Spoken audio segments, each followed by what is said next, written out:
Hello, you guys. So as you probably read in the title, I am going to be singing Shadow of the Day by Linkin Park. I do want to say a few words, so if you are just here to listen to the music, you can skip to this part.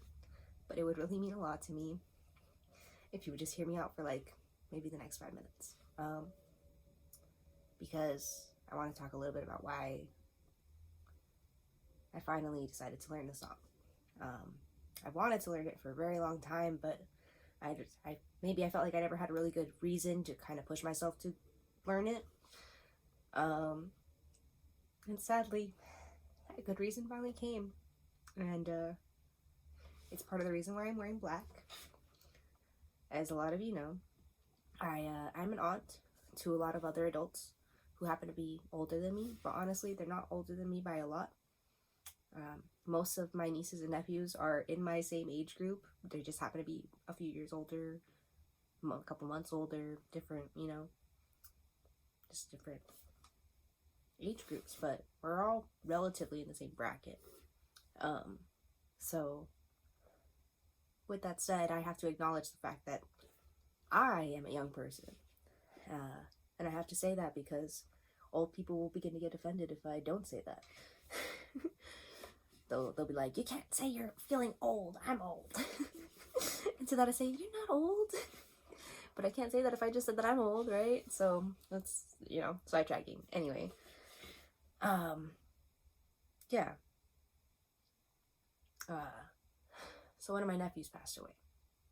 And he was only 2 years older than me. And without going into too much detail, I just wanted to say that the reason why I chose this song over a lot of different other songs is because I think what's more fitting is the intent, and I think the message. When Chester wrote this song, I think he wrote it as like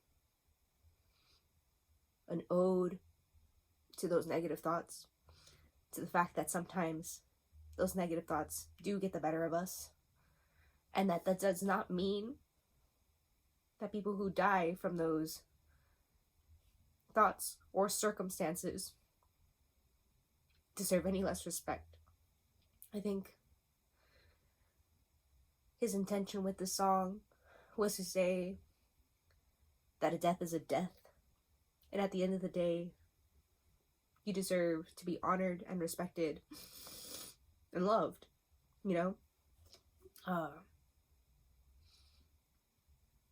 because that's the truth of it.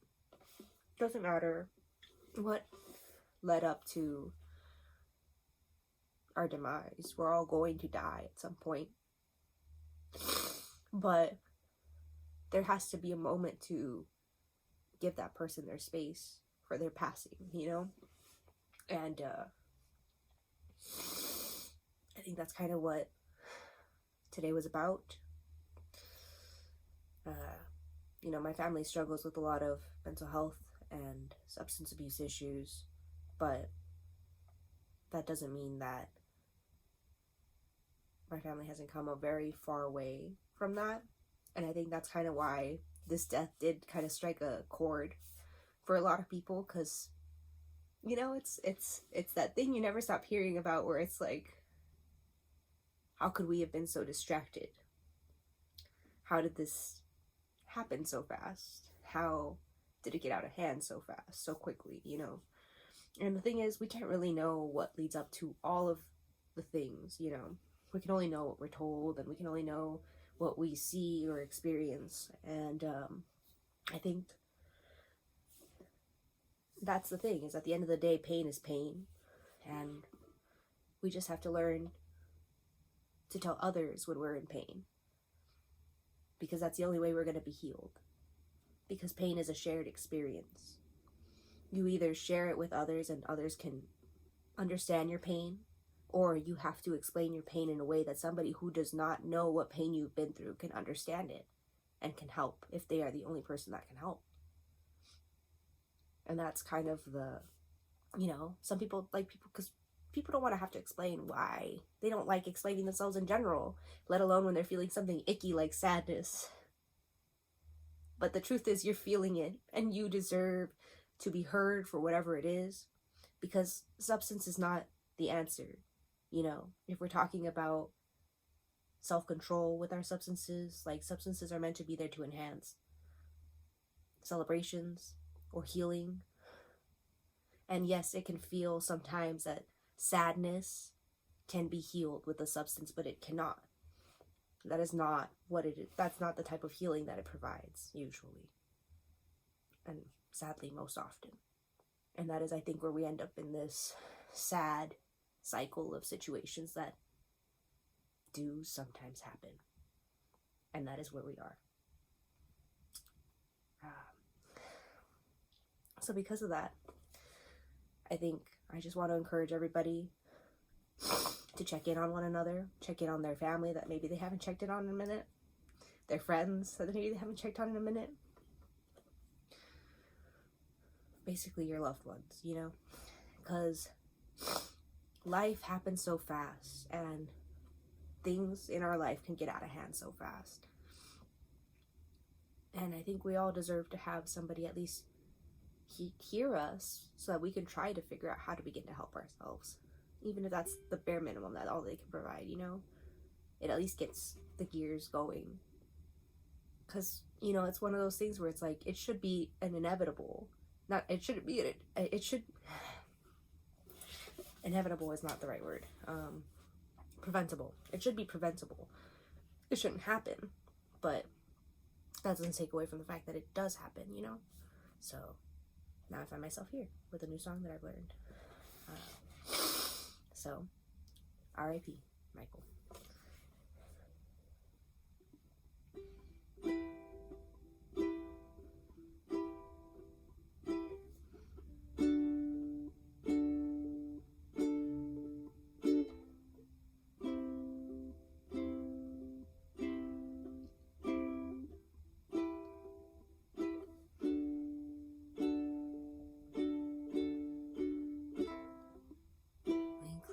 Both the locks below the window.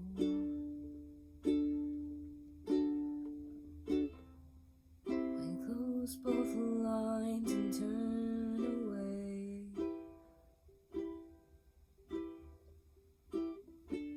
Sometimes beginnings aren't so simple. Sometimes goodbye is the only way.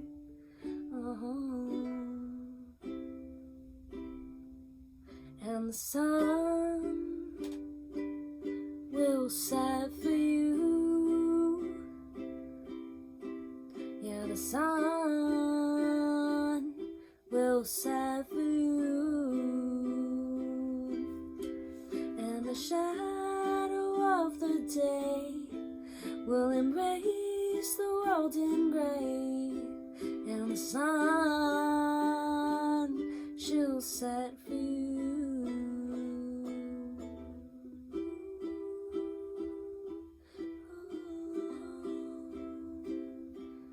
She'll set for you.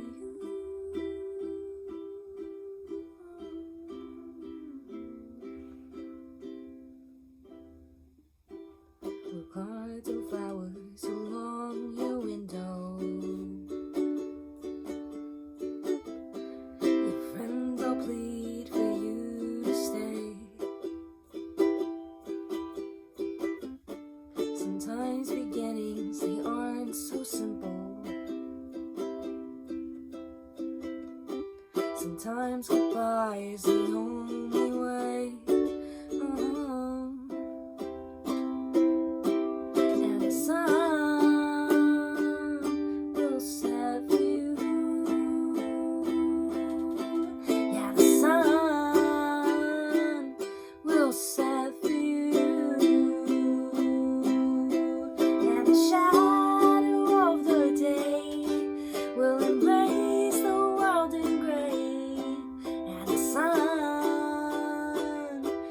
Set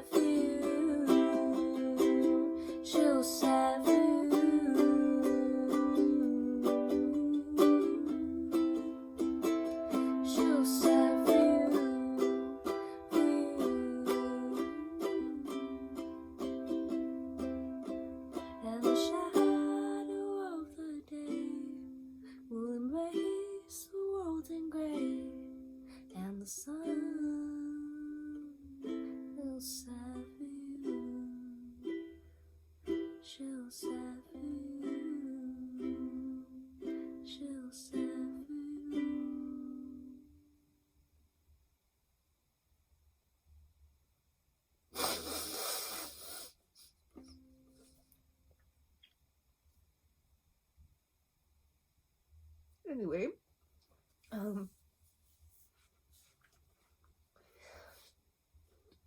yeah. The sun did set today. I didn't know she'll set tomorrow. And I know that there's nothing we can do now. But that doesn't make the situation any less, you know? I think I hate the American medical system. I think I hate the lack of mental health awareness in this country.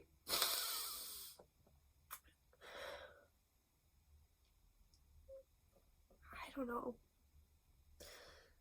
Preventable is one of those words that comes up so often in all of this, but that doesn't make it not hurt less, you know? And he was just my nephew, you know? For his mom, for his grandma, for his brother, for everybody that was so close to him. That is the worst thing you could ever say to them. Because as much as things are preventable, that does not mean that they don't happen, and that does not make their loss any less. Okay? And I think that's the thing we need to remember. That at the end of the day, there has been a loss. So any disrespect on that, unacceptable.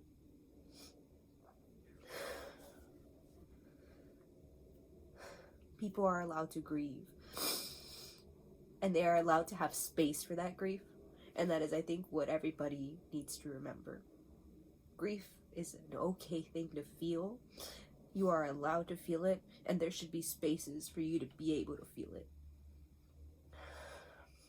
And I think the same, I guess, has to be said about sadness, right?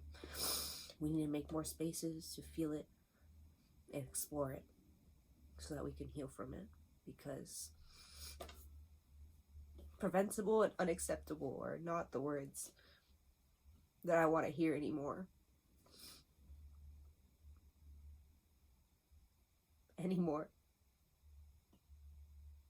Especially when it comes to my loved ones, or my family, or my friends.